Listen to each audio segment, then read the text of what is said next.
안녕하십니까.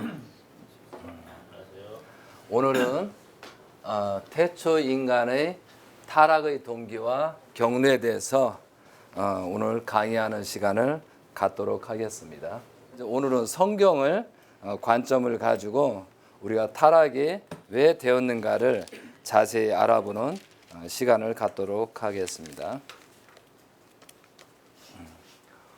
우리가 창세기 1장 1절에 보게 되면은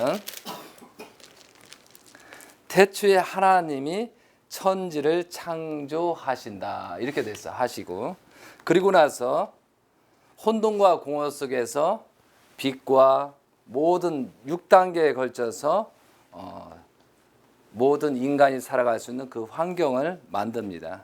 근데 그 환경을 만드는데 우리가 첫째 날, 둘째 날, 셋째 날 그렇게 하면서 창조성이 벌어지거든요. 그런데 여섯째 단계에서 인간을 창조한다라고 이제 성경 말씀에 되어 있어요. 그러면은 인간을 창조하기까지 한 그런 천지 창조에 대한 이 우주를 6,000년에 걸쳐서 완료가 됐느냐, 이런 질문을 할 수가 있거든요. 그것이 아니고요. 아담이 나오기까지가 많은 기간이 몇 억 년 있었다는 거죠. 그리고 창세기를 마찬가지로 하나님이 인간을 창조하기부터 6,000년이라고 봐야 된다 이거죠. 이해되셨어요? 그러니까 아담과 헤아를 창조로 시작해서 6,000년이다라고 생각하셔야지 태초에 아담이 수십억 년 살았다 이렇게 하면 안 된다는 거죠. 그래서 성경 속에서 말하는 것은 아담으로부터 6,000년 역사가 시작됐다 이런 개념을 가지고 해야지 과학자들한테 6,000년에 모든 천지를 창조했다 그러면은 웃고 맙니다. 그래서 웃음거리가 돼서는 안 된다 이거죠 우리가. 그런데 6단계에 걸쳐서 이제 많은 빛과 그러면서 생물이 살 수 있게끔 조건을 만든 다음에 식물을 창조하거든요. 그리고 동물을 창조하고 고등동물을 하거든요. 그리고 나서 인간을 창조하기 시작합니다. 그러니까 인간을 형체를 만들어내기 시작한다 이거죠. 그러니까 어느 단계에서 아담과 해한테 이 정도라면은 생기를 넣어서 하나님이 원하는 대로 형상대로 됐구나 해서 그때 생기를 넣는 것이 인간의 시작이라 봐야 되는 거예요. 그래서 아담과 해아가 여기다 이제 찍습니다. 요 배꼽이 있었다 없었다, 아버님께서도 배꼽이 있다 하나님과 거기다 이거죠. 그래서 여기에서 근데 그 전에 종류대로라는 말이 나옵니다. 그러니까 모든 천지 만물을 종류대로 창조했다라고 돼 있어요. 그래서 창세기 1장 27절 28절을 읽을게요. 27절 하나님이 자기 형상고 하나님이 형상대로 사람을 창조하시되 남자와 여자를 창조하시고 라고 돼 있어요. 그 다음에 28절에 하나님이 그들에게 복을 주시며 하나님이 그들에게 이루시되 생육하고 번성하고 땅을 충만하라 이렇게 되어 있습니다.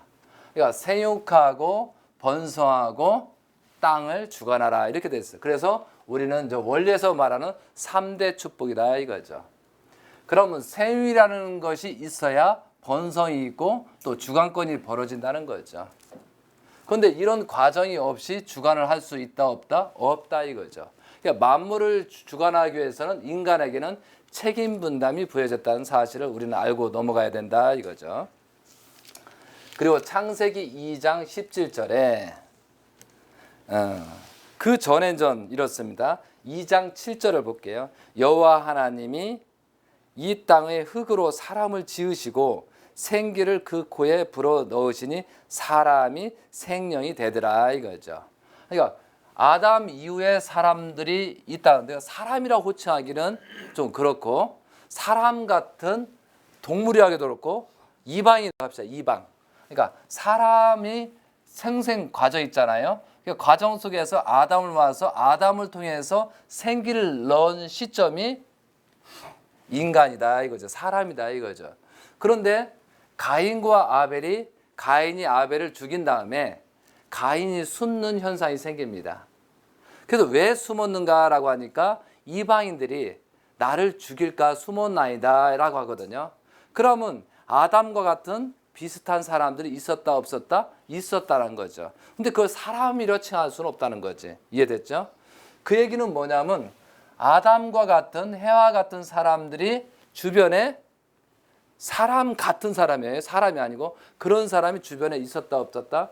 그런데 그 이후에 아담과 해와에게 생기를 불어넣은 다음에 그 사람들은 소멸되고 없어지고 종족이 없어지기 시작한다는 거죠. 이해되셨죠? 그러니까 아담을 창조하긴 과정이다라고 생각하시면 돼요. 그래서 아담 위에 배꼽이 있고 해와도 마찬가지로 배꼽이 있었다는 것은 육신의 부모 같은 부모가 있었다라고 이제 이해를 하셨으면 좋겠어요. 그 다음에 창세기 2장 17절에 보면은 선악을 알게 하는 나무의 열매를 먹지 말라. 내가 먹는 날에는 반드시 죽음을 당하리라. 이렇게 되어 있거든요. 근데 그 전에 다시 한번 읽어드릴게요. 여호와 하나님이 땅의 흙으로 사람을 지으시고 생기를 그 코에 불어 넣으시니 사람이 생명이 되더라. 그러면서 8절에 여호와 하나님이 동방의 에덴에 동산을 창설하시고 만물을 창조하시고 그 지으신 사람을 거기에 두시다. 이렇게 되어 있어요. 그러니까 동산을 창조하고 그 중앙에 아담과 해와를 두었다라고 먼저 되어 있는 거예요. 그러면서 9절에 여호와 하나님이 그 땅 위에 보기에 그 땅에서 보기에 아름답고 먹기가 좋은 나무가 나게 하시니 동산 가운데는 생명나무와 선악을 알게 하는 나무가 있더라 이거죠. 자, 그런데 여기서 선악을 알게 하는 나무를 따 먹으면 죽는다고 그랬잖아요. 그런데 이상한 일이잖아요. 아담과 해와가 이름을 다 지거든요.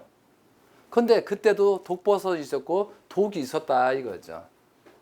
그런데 왜 그런 것을 먹지 말라 하지 않고 왜 선악과만 따먹으면 정령 죽으리라 했는가? 이것이 상징과 비유라는 거죠. 이해되시겠습니까? 여호와 하나님이 이르시되 사람이 혼자 사는 것이 좋지 아니하여 내가 그를 위하여 돕는 배필을 지으리라 하시니라라고 되어 있습니다. 그래서 이제 25절부터 가겠습니다. 전에 이제 20절을 먼저 해드릴게요. 아담이 모든 가축과 공중의 새와 들의 모든 짐승에게 이름을 주리라. 아담이 돕는 배필이 없었으므로 여호와 하나님이 아담을 깊이 잠들게 하심에 잠들매 그가 그 갈빗대 하나를 취하고 살로 대신 채우시고 여호와 하나님이 아담에게 취하신 그 갈빗대로 여자를 만드시고 그를 아담에게로 이끌어 오시니 아담이 이르되 이는 내 뼈 중에 뼈요 살 중에 살이라. 이것은 남자에게 취했는즉 여자라 부르리라 하니라. 이러함으로 남자가 부모를 떠나 그의 아내와 합하여 둘이 한 몸이 이룰지로다. 이렇게 되어 있어요. 여기서 이러므로 남자가 부모를 떠나 그의 아내와 합하여 둘이 한 몸이 이룰지로다. 이렇게 되어 있어요. 그러니까 아담과 해와를 창조한 다음에 여기에 육신 쓴 그런 부모님을 떠나더라 이 얘기입니다. 성경에 그렇게 나와 있잖아요. 아담과 그의 아내 두 사람이 벌거벗었으나 부끄러워하지 아니하였다라고 되어 있습니다. 이것이 현재 지금 25절까지 현재 아담의 창조 과정이다 이거죠. 그럼 성경에서 말하는 것처럼 남자를 먼저 지으시고 성경상을 풉니다. 남자를 먼저 지었다 이거죠. 남자를 먼저 짓고 나서 남자에게 시킵니다. 아담한테 하나님이 모든 만물에게 이름을 지라라고 합니다. 그래서 이름을 전부 다 진 다음에 아담을 깊이 잠들게 한 다음에 아담의 갈빗대 하나를 취해서 해와를 만드는 거거든요. 그러면은 아담이 먼저 나오고 해와가 나중 나왔다 이거죠. 근데 제가 봐도 그럴 것 같아요. 아담이 더 단순한 것 같아요. 여자보다는. 그러니까 단순하죠. 그죠? 남자는 단순하고 여자는 굉장히 복잡합니다. 그래서 쉽게 해서 보험료도 더 비쌉니다. 그래서 우리가 남자와 여자를 창조할 때 복잡하기 때문에 여자를 나중에 창조했다 이거죠. 왜? 또 자녀를 낳아야 되는 그 복잡성 있지 않습니까? 그래서 이제 우리가 그 자녀 가운데 아담과 헤아를 창조했는데 어떤 경로에 의해서 타락이 되었는가라고 보자고요. 그런데 우리가 이제 성경 속에서 말하고 원리에서 말합니다. 타락의 동기가 사탄이, 누시엘이 사랑의 감소감, 또 뭐 하나님에 대한 섭섭함이 생겼고 아담에 대한 질투심이 생겼고 과분한 욕망, 그래서 헤아를 통해서 타락의 경로에 있다 이거죠. 그럼 우리가 에스겔 28장을 한번 보겠습니다. 에스겔 28장에 보면 우리가 타락이 어떻게 됐는가. 근데 우리가 이제 원리에서 많이 보지만 만물을 창조할 때 하나님이 직접 한 게 아니고 천사를 통해서 천사들이 해서 이 만물을 창조한 거거든요. 천사의 심부름을 시켜 종의 입장에서.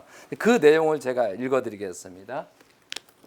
에스겔 28장 13절. 내가 옛적에 하나님의 동산 에덴에 있어서 하면서 각종 어떻게 한다고 얘기를 하면서 너는 기름 부음을 받고 지키는 그룹임이며 내가 너를 세움에 내가 하나님이 성산에 있어서 불타는 돌들 사이에서 왕래하였도다. 이렇게 성산에 있어서 불타는 돌들 사이에 왕래하였도다. 이 얘기는 뭐냐면 종들이 천사들이 막 용암이 있는데도 뭐도 그런 불타는 데서 왔다 갔다 하면서 그 창조성을 종이 입장이 일을 했다는 얘기예요.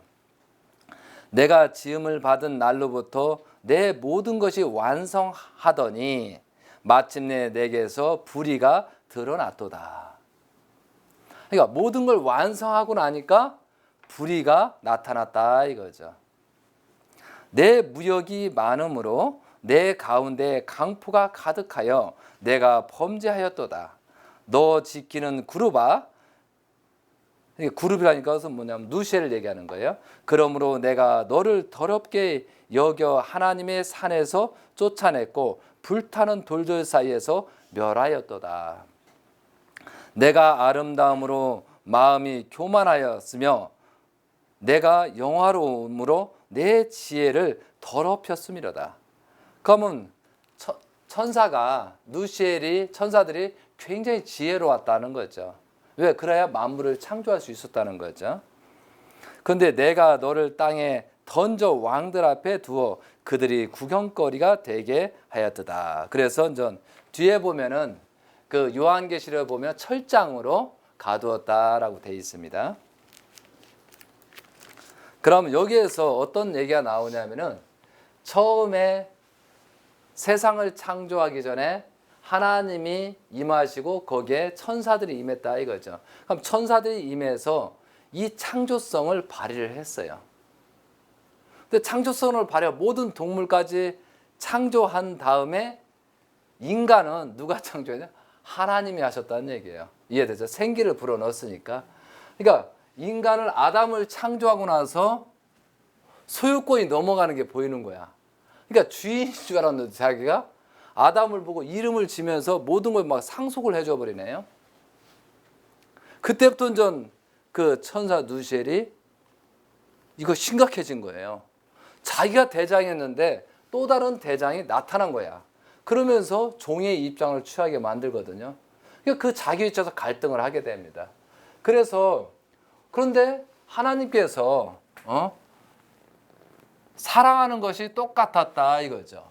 그런데 아담을 사랑하는 것이 다르다 이거죠. 그러니까 내용면에서 다르고 또 100을 주던 사랑이 그대로 똑같았는데 이 100과는 차이가 있더라 이거죠.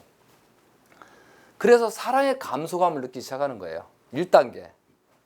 그리고 나서 사랑의 감소감이 느꼈다는 것은 섭섭이가 들어가기 시작하는 거예요. 하나님한테 이제 섭섭이가 들어간 거예요 이게. 그래서 여러분들이 어떤 얘기를 해서 제가 또 뭐 강의를 하다가 누구하고 눈 마주치고 저 사람하고 눈 안 마주쳐 섭섭했다 그러면은 사탄이 들어가기 시작한다라고 할 수 있다는 거죠. 이 섭섭한 게 가장 무서운 거예요. 그래서 이 섭섭이가 들어가면 생각을 많이 해야 된다는 거죠. 이해되셨어요? 예. 그러니까 내가 왜 섭섭해질까? 그러니까 사랑에 대한 차이가 감수감이 느끼면은 우리가 섭섭해진다는 사실이죠. 그런데 섭섭한 다음에 그 섭섭한 원인을 찾아보니까 아담이네. 그러니까 아담에 대한 질투심이 생기는 겁니다. 이잖아요. 그러면 아담을 제거를 하려고 그러는데 아담이 정신없이 하나님과 소통하고 있네, 이게 계속. 그래서 뭐예요? 우리가 1차적인 생육하고 번성하고 뭐예요? 하나님을 중심으로 마음과 몸을 해서 하나의 개성을 만들고 있는 거예요. 이것이 이제 믿음이게 되거든요. 이걸 만들어 놓은 과정을 아담은 열심히 하고 있더라 이거죠. 그러니까 아담에 대한 질투심이 생겼는데 아담을 공격할 수 있는 상황이 아니라 이거죠. 그래서 전 방법을 찾은 것이 해와예요, 해와. 이해되시겠습니까? 그런데 해와 또한도 하나님의 수수작용을 하고 있는데 누가 먼저 빨라요? 아담이 먼저 빨랐어요. 그럼 사탄은 해와를 통해서 침범할 수밖에 없는 조건이 생기는 거죠. 그래서 해와를 유혹하는 겁니다. 그리고 또 한 가지는 어떤 사람들은 그럽니다. 원리를 잘 모르는 사람들은 아담이 해와를 좀 더 사랑하고 해줘야 될 상황이 됐는데 해와를 모른 척했다 이거죠. 아담이 무식해가지고 그런 얘기를 하거든요. 그러나 원리적으로 맞지 않습니다. 완전한 아담이 되기 위한 마음과 몸이 하나가 되기 전에 이런 관계를 맺으면 된다 안 된다? 안 된다는 결론이에요. 이해되시겠죠? 그러니까 완전한 하나님의 성품, 완전한 여자의 성품을 얻기 전에 이 관계성이 있으면 된다 안 된다? 안 된다는 결론이 생깁니다. 모르는 사람들은 남자가 여자를 섭섭하게 했기 때문에 사탄이 침범했다 이렇게 하는데 이건 원리적으로는 잘못된 겁니다. 왜? 먼저 개성을 완성한 책임 분담이 있었기 때문에 그 책임들을 수행을 해야 된다고 봐야 되는 거죠. 제 말이 맞겠죠? 예, 맞아야 됩니다. 예. 그래서 자 창세기 3장으로 넘어가겠습니다. 사탄이 어떻게 유혹하는 걸 한번 보자고요. 3장부터 제가 읽겠습니다. 그런데 뱀은 여호와 하나님이 지으신 들짐승 중에 가장 강교하니라. 뱀이 여자에게 물어 이르되 하나님이 참으로 너희에게 동산 모든 나무의 열매를 먹지 말라 하시더냐. 근데 물어보는 거예요. 뱀이. 야 어떤 나무 먹지 말라는 거야. 그렇게 하면서 먼저 유혹을 하는 거죠. 여자가 뱀에게 말하되 동산나무의 열매를 우리에게 먹을 수 있으나 모든 나무는 먹을 수 있으나 동상 중앙에 있는 나무의 열매는 하나님이 말씀에 너희는 먹지도 말고 만지지도 말라 너희가 죽을까 하노라 하셨느니라 이렇게 되어 있어요. 근데 여기에 참 비유가 먹지도 말고 만지지도 말고 이제 그런 내용 있잖아요. 죽을까 했다 이거죠. 굉장히 탐스럽다는 거죠. 과일이 아니라는 거죠. 그런데 뱀이 여자에게 이르되 너희가 결코 죽지 아니하리라. 안 죽는다 이거죠. 너희가 그것을 먹는 날에는 너희 눈이 밝아져 하나님과 같이 돼서 선악을 알 줄 하나님이 아심이라 이렇게 되어 있어요. 그러니까 눈이 밝아진다 이거죠. 세상을 보는 눈이 더 커진다는 거죠. 그걸 유혹하는 거예요. 그래서 여자가 그 나무를 본 중 먹음직도 하고 보암직도 하고 지혜롭게 할 만큼 탐스럽기도 한 나무인지라 여자가 그 열매를 따먹고 자기와 함께 있는 남편에게도 주매 그도 먹었다. 이에 그들의 눈이 밝아져 자기들이 벗은 줄을 알고 무화과 나무 잎을 엮어 치마로 삼았더라. 이게 하체를 가렸다. 이렇게 되어 있습니다. 자, 여기에서 우리가 중요한 사건들을 하겠습니다. 자, 이제 사탄이 해와를 꼬입니다. 해와를 꼬이는데 어떤 방법으로 꼬였을까요? 그냥 해와가 넘어갔을까요? 아니면은 어떠한 그 환경에 모든 환경을 보여줬다는 거죠. 그런데 여기서는 성경에서는 말하지만 루시엘한테 선생 역할을 했던 거예요. 선생. 이해되시겠어요? 생육하고 번성하고 만물을 중화하다 나한테 기쁨을 올려라. 너는 어떻게 된다. 그렇게 책임 분담 속에서 하나님께서 모든 걸 다 가르치면 가르친 대로 하면 기쁨이 없다는 거죠. 그렇기 때문에 어떤 선생의 중보자 역할은 종의 입장에서 가르쳐야 된다는 거죠. 그럼 뭘 가르치게 되겠어요? 남자와 여자한테, 남자한테 특히 여자한테 이 모든 삼남만상을 창조성을 가르쳐줘야 되거든요. 왜? 종이 창조를 했으니까요. 그리고 동물들이 교감하는 거, 그죠? 번식하는 거, 모든 과정을 가르쳐주는 선생이었다는 거죠. 그런데 선생이 가르쳐주다 보니까 사랑에 문제점이 생겨버려서 섭섭함이 들어가기 시작한 거거든요. 그러면 이 사랑의 질서를 루시엘은 알고 있다는 거죠. 그럼 결국은 아담과 헤아가 결혼을 하게 되면은 완전히 상속권이 완전히 100% 끝나버리는 거예요. 그렇죠? 그것을 사탄이 알고 있었다는 거죠. 그러니까 이 상속을 받지 못하고 내가 갖기 위해서는 꼬일 수밖에 없다는 거예요. 그래서 해화를 시작하는 겁니다.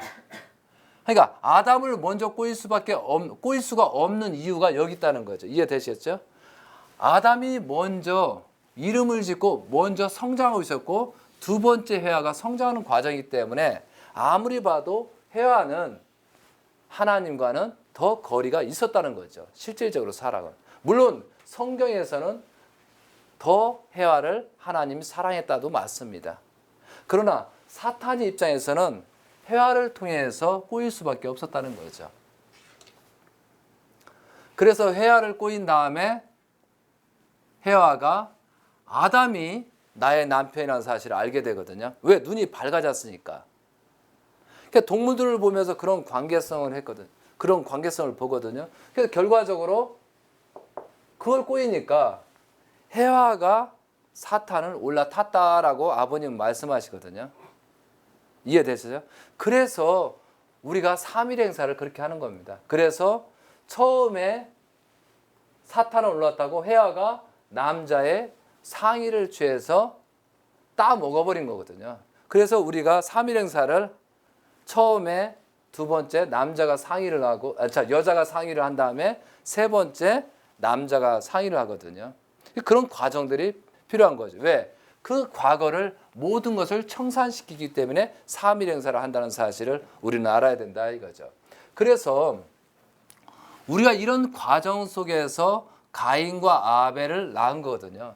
그럼 여기서 주권이 하나님도 임할 수 있고 사탄도 임할 수 있는 그런 관계성이기 때문에 그런데 왜 하나님도 임할 수 있고 사탄도 임할 수 있냐 이거죠. 이것은 뭐냐면 완성된 입장이 아니기 때문에 그런 거예요.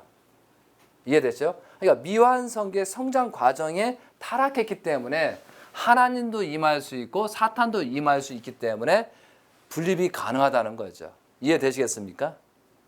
그러면은 그래서 가인과 아벨을 낳아서 가인을 통해서 아벨을 통해서 복귀 섭리하는데 가인이 아벨을 쳐 죽이는 사건이 벌어지거든요. 그런데 여기에서 여러분이 가인과 아벨 건 섭리를 한번 볼게요. 자, 창세기 4장 8절에 보면은 가인이 그의 아우 아벨에게 말하고 그들이 들에 있을 때 가인이 그의 아우 아벨을 쳐 죽였다라고 되어 있어요. 그래서 가인이 숨습니다. 그래서 이제 가인이 여호와께 아뢰되 내 죄벌이 지기가 너무 무거우니다. 그러니까 그 가인이 죄책감을 느꼈다는 거죠. 죽이고 나서. 주께서 오늘 이 지면에서 나를 쫓아 내시온즉 내가 주의 낯을 배웁지 못하리니 내가 땅에서 피하며 유리하는 자가 될지라 물은 나를 만나는 자마다 나를 죽이겠나이다 하고 걱정을 하더라 이거죠. 다른 사람이 다른 이방인들이 나를 죽일까 봐 걱정을 하더라 이거죠.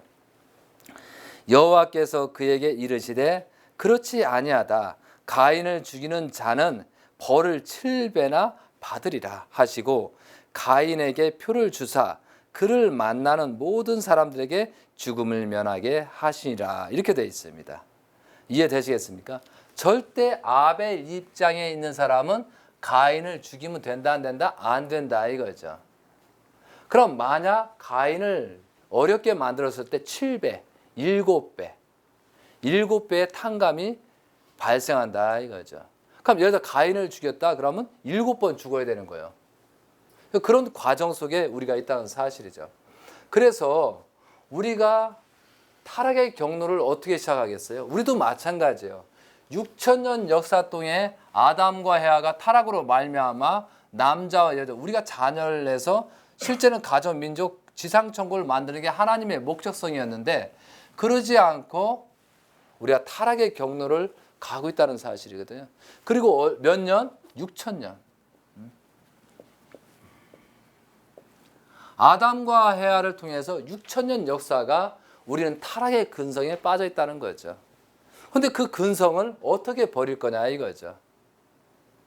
근데 우리는 조금만 가면 사랑의 감수감을 느끼죠. 조금만 하면은 섭섭함이 느껴지죠. 조금만 더 하면 또 질투심까지 생기죠. 또 과분한 욕망에 의해서 헤아를 꾸는 것은 우리는 훔치려고 하는 성상이 언제든지 돌출할 수 있다는 거죠. 왜? 6천년 동안 그래왔기 때문에. 그래서 우리가 타락의 근성이 이렇습니다. 어떤 타락의 근성이 우리가 잠재했냐면 사탄이 누시엘이가 하나님의 입장을 취해야 되는데 하나님의 입장을 취하지를 못했어요. 그래서 우리가 누구든 마찬가지로 우리가 서로가 누가 있든 간에 서로 여기 식구끼리든 형제지간에 하나님의 입장으로 봐줘야 된다 이거죠. 근데 사탄의 입장을 보다 보니까 하나님 입장을 취하지 못하고 왜 그러냐면 사탄이 하나님을 더 누시엘이 사랑하는 마음을 가졌으면 모든 복을 다 얻는데 거꾸로 쟁취하려고 했거든요. 그래서 하나님의 입장을 취하지 못하고 하나님 입장보다 자기가 주인 입장으로 가는 거죠. 그 다음에 종의 자기주를 떠나버립니다. 그러므로 말미암아 종의 그 사명에 자기가 해야 되는데 아담과 헤아가 그 사명이 더 탐스러워 가지고 그 자기주를 떠나버립니다. 그리고 주관성을 전도를 당하거든요.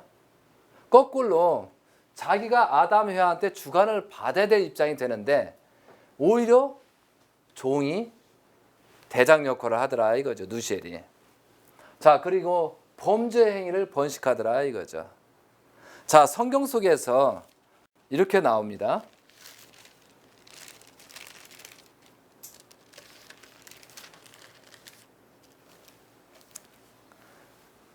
먼저 하나님께서 타락한 이후에 남자한테 아담한테 얘기합니다. 너 왜 그랬어? 그랬을 때 아담이 제가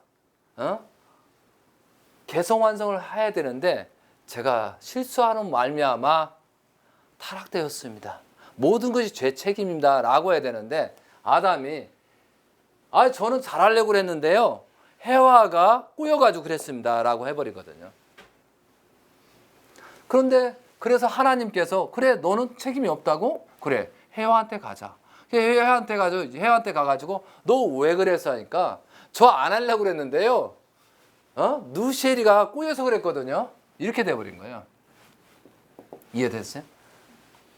그러니까 사탄한테 왜 그러냐니까 사탄한테 신문할 수밖에 없어요. 그러니까 이 사람들은 아담과 헤아는 미워 안성기에 그랬는지는 몰라도 우리는 핑계들 대더라 이거죠. 그런데 여기에서 끝났으면 더 쉬웠을 거예요. 복귀 섭리는. 왜? 여기서 과정. 그런데 이 남자 여자에서 간접 주관권 시대에 있어서 그런지는 모르겠지만 완전히 주관권을 박탈했다. 그래서 범죄 행위를 번식하는 거예요. 그래서 우리는 죄가 여러 가지가 있습니다. 죄 중에 원죄가 있고 이 원죄는 아담과 헤아가 타락으로 말미암아 시작된 원죄가 혈통적인 원죄가 있어 처음에. 그 다음에 우리가 유전죄가 있습니다. 유전죄. 그리고 유전죄는 곧 혈통제다 이거지. 6천년 역사 동안 내려온 유전적인 타락의 근성이 있었다 이거죠. 그 다음에 연대죄, 그 다음에 자범죄거든요. 자, 우리가 참 저는 이게 좀 요즘 무서운 거예요. 자, 원죄는 우리가 하나 축복을, 조건 축복이든 축복을 받아서 원죄는 청산했잖아요, 일단은. 그래서 우리가 지난 강의 시간에 원죄가 없다, 원죄가 없다. 그래서 아담과 헤아라 다시 원대복귀한 입장에서 축복을 받은 입장에서 원죄가 없다. 그러니까 우리 자녀들은 원죄가 없다 얘기하잖아요. 그런데 유전죄는 문제가 있다는 거죠, 사실은.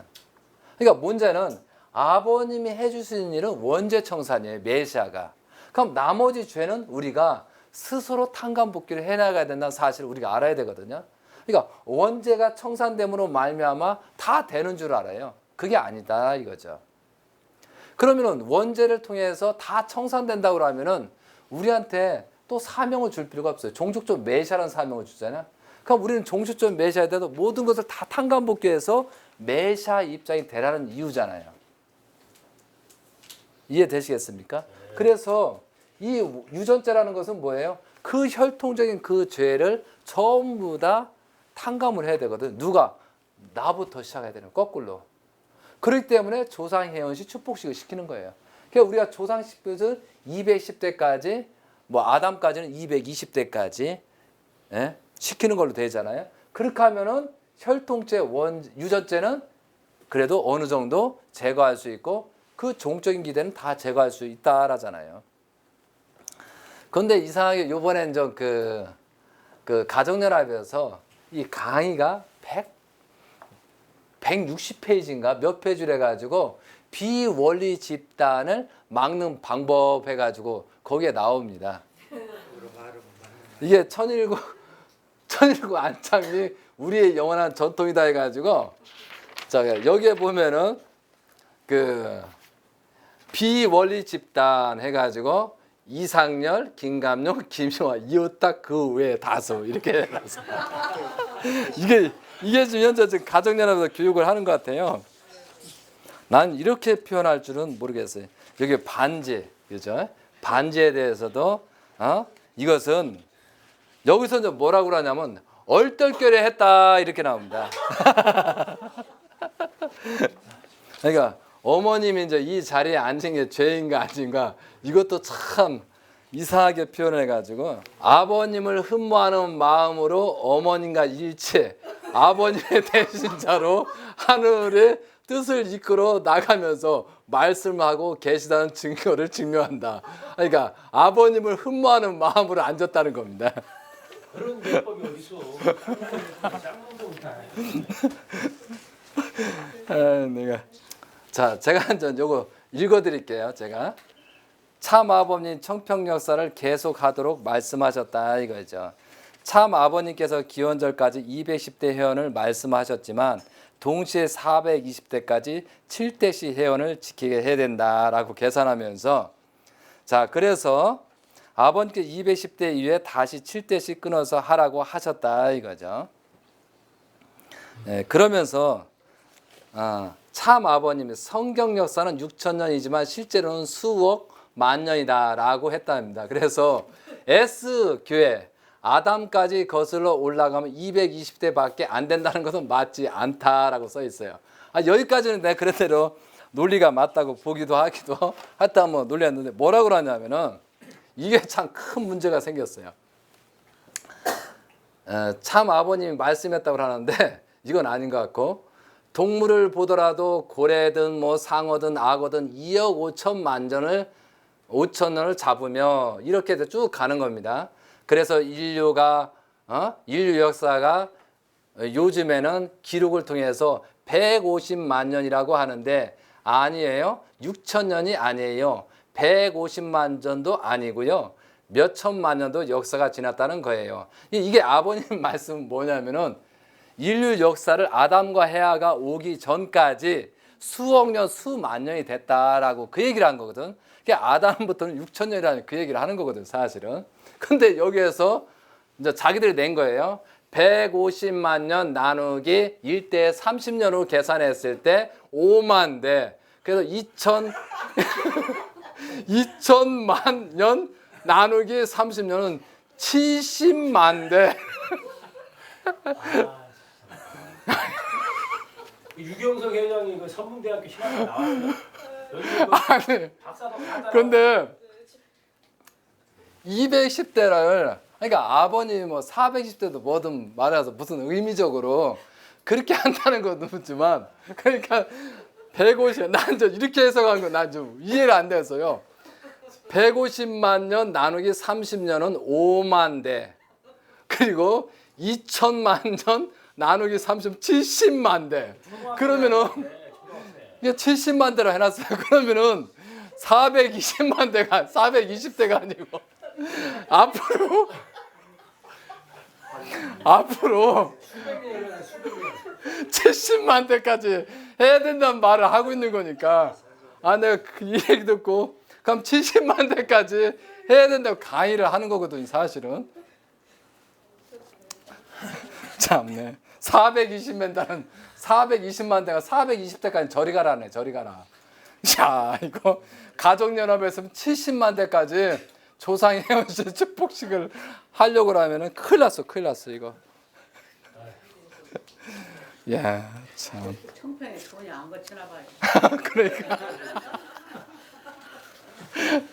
아니, 어떻게 70만 대, 2000만 년 나누기 70만 대, 30 나누기 70만 대.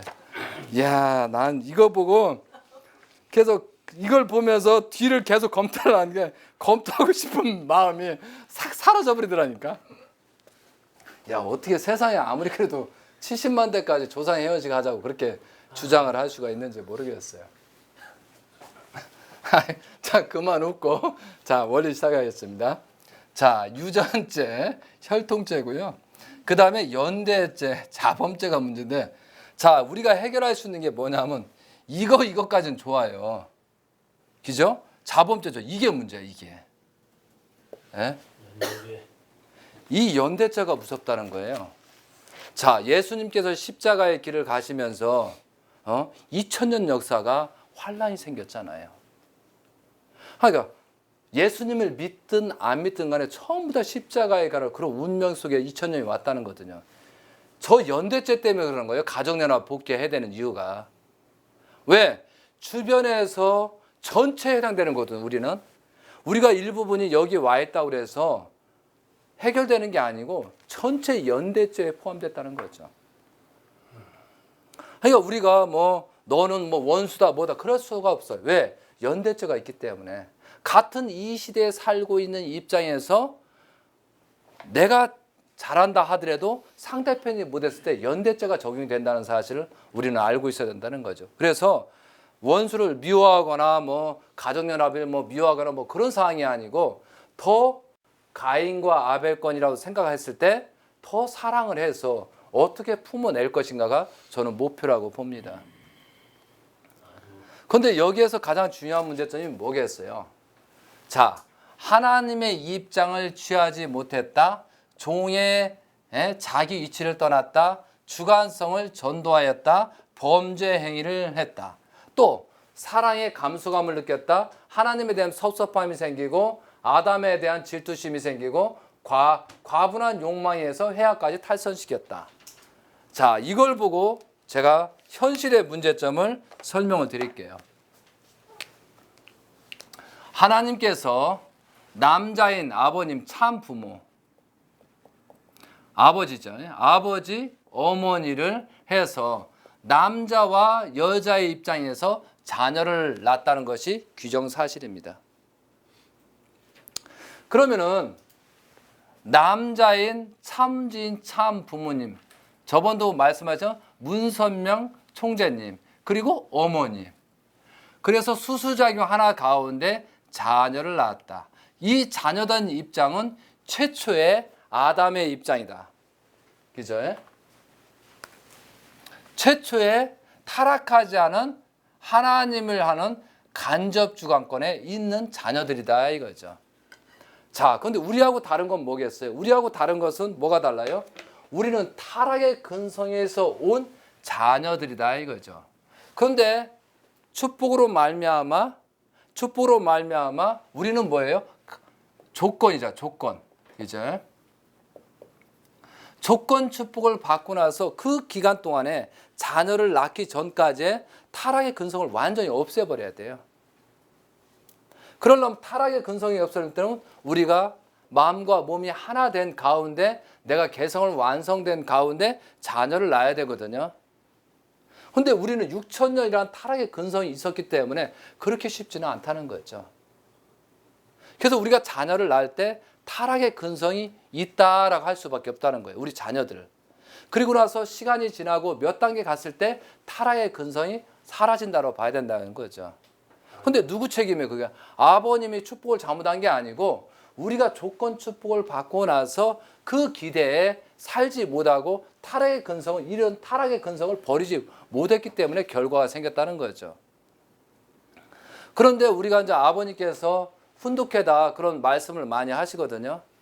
아버님한테 이렇게 항의하거나 뭐하거나 그런 경우일 때 아버님이 너 마음과 몸이 하나 됐어? 라고 물어보잖아요. 그런데 마음과 몸이 하나 된 사람이 아무도 없다는 거예요.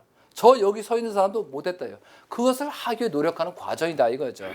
그럼 내 자녀 또한도 타락의 근성이 있다 없다? 있다로 봐야 된다는 거죠. 그러면은 최초의 아담과 헤아를 참 부모님이 오셔서 그 자녀의 개념하고 여기에 온 자녀의 개념하고는 질적으로 다르다라고 내가 설명을 드리는 거예요.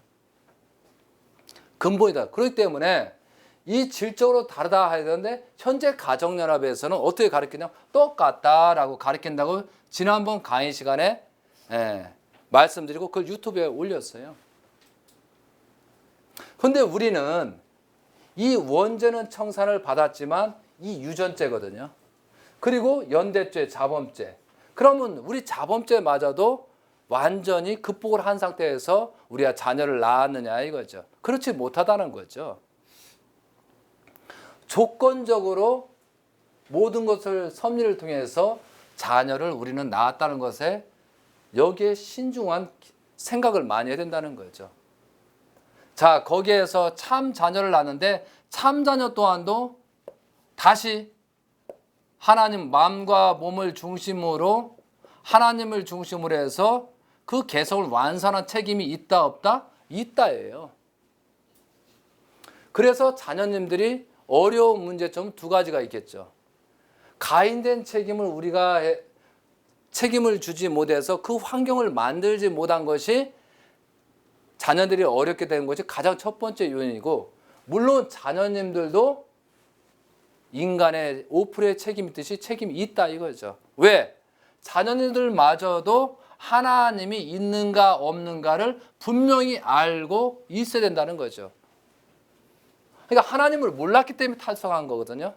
그럼 우리도 자녀들 교육하면서 여러분들도 마찬가지 2세대 3세대도 하나님을 알게 하는 것은 끝까지 해줘야 된다는 거죠.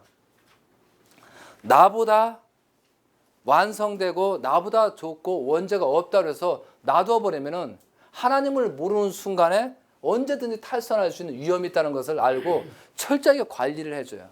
우리 축복 가정들이 가장 내 아들은 괜찮겠지, 내 딸은 괜찮겠지, 이런 욕심에 차 있기 때문에 여러 가지 어려움이 생긴다는 사실을 아셔야 된다 이거죠. 그래서 부모가 그래서 왜냐하면 교회를 통해서 뭐든 간에 아들 딸들을 하나님을 알게 하는 것은 큰 중요한 문제다 이거죠. 곧 영계를 아느냐 모르냐. 영계를 아는 사람들은요 쉽게 타락하지 않습니다. 그런데 이 자녀를 낳았어요. 자녀를 낳아서 2009년도에 형제님 30세 2009년도 1월 15일 날 이때 만왕의 왕 하나님 해방권 대관식을 통해서 어떻게 했습니까?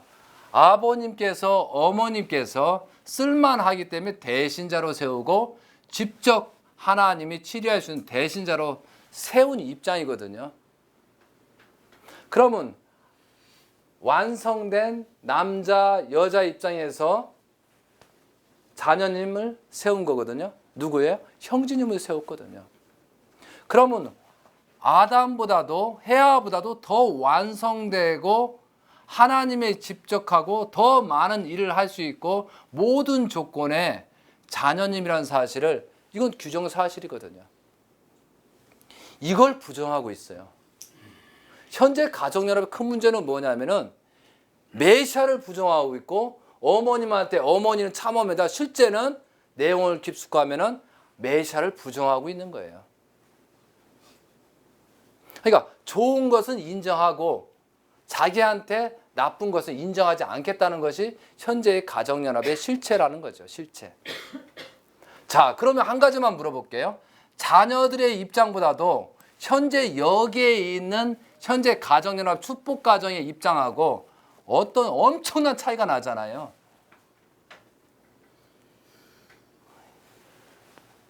엄청난 차이가 나는데 뭐라고 하고 있어요? 똑같은 얘기예요.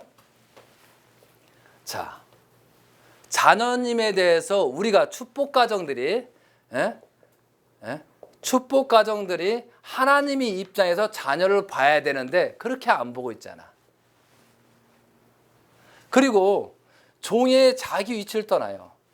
자녀가 밑에 종적인 기대에서 이 기대를 우리가 세워야 되는데 이 기대를 세우지 않고 자기 종의 위치를 우리가 이 자녀의 밑으로 줄 서야 되는데 그 위치를 떠나버리거든요. 그리고 오히려 세상의 율법을 가지고 자, 이잖아요. 세상에 현재 지금 율법이 뭐겠어요? 유교 사상, 불교 사상, 동양 철학 모든 철학관 가지고 형제님을 심판하고 있어요. 지금 현재. 유튜브에 그런 거 있더라고. 예, 형제님을 심판하고 있거든요. 옛날에 예수님 시대 때 바리새인들이 율법을 가지고 예수님을 공격하는 것처럼 똑같아요. 그래서 주관성을 전도하는 거예요. 주관성을. 그리고 나서 범죄를 번식하고 있어. 야, 이 세들 너희들 내 자녀들 따라가지 마라. 형제님 따라가면 죽는다라고 교육을 시키고 있다니까.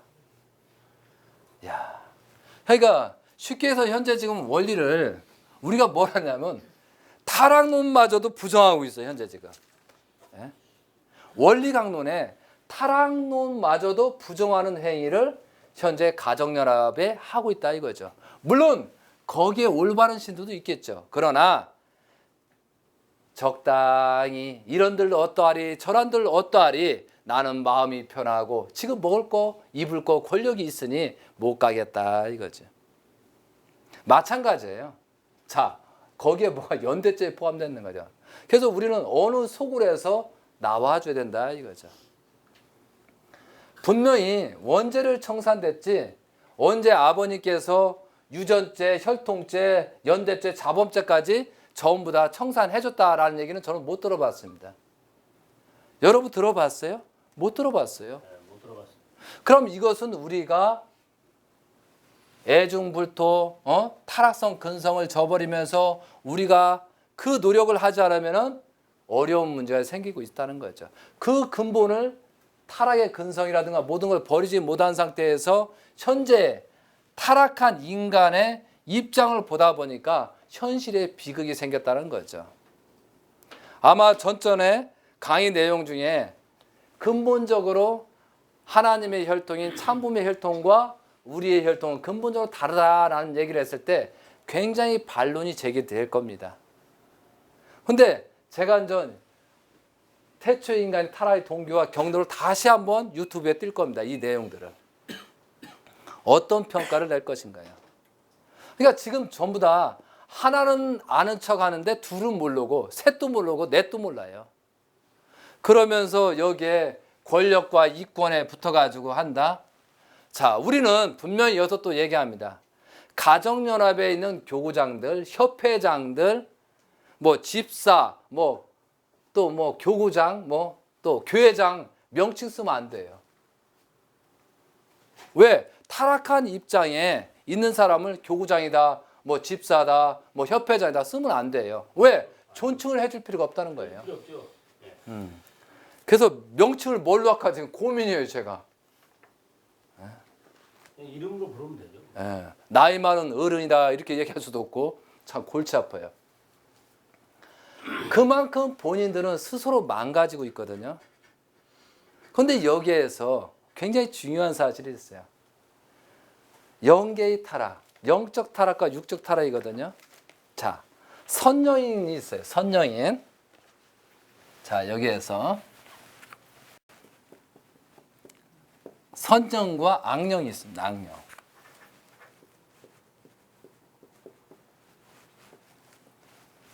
자, 선령은 우리가 조상에온 축복식 받은 분을 선령이라 보고 나머지는 악령이라 봐야 되겠죠. 그런데 선령이 적용하면은 어떤 게 한다? 평화감이 와요. 선령이 작용하면은. 그리고 내가 이제 올바른 길을 하면 평화감이 오고 정의감이 옵니다. 그리고 자신감이 생기거든요. 그러므로 내 마음과 몸이 편해지면서 건강해집니다. 그런데 악영이 오게 되면 불안합니다. 초조합니다. 그리고 공포가 휩싸입니다. 그리고 이기심에 충만하거든요. 결국은 몸이 안 좋아집니다.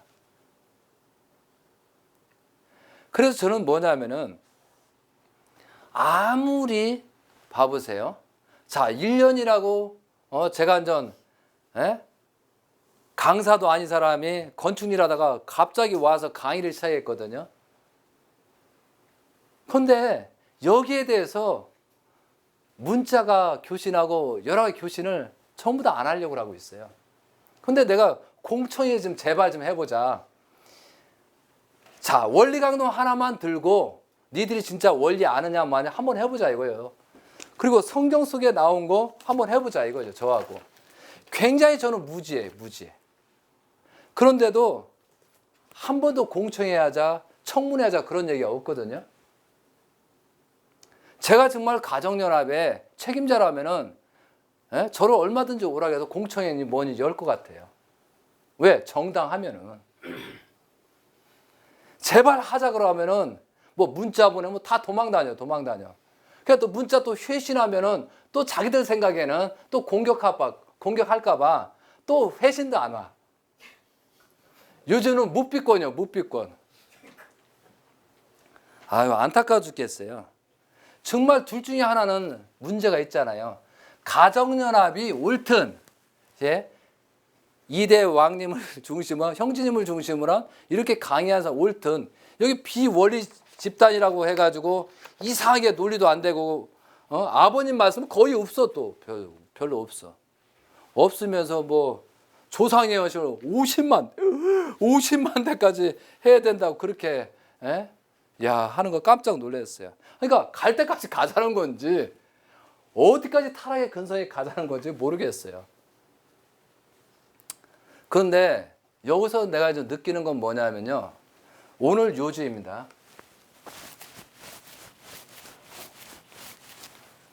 자, 2012년 철력 7월 17일 만 4년 2016년 7월 17일 4년이에요. 4년.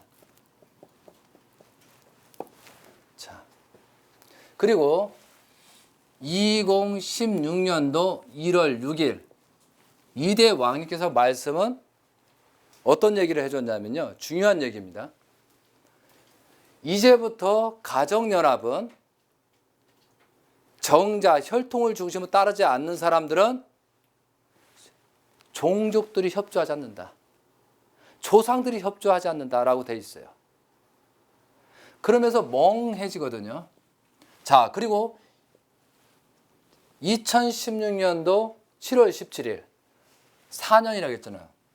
4년이란 탕감수가 있는데도 불구하고 이 사람들이 회개하고 용서를 빌지 않으면은 어떠한 결과가 생길 겁니다. 결과.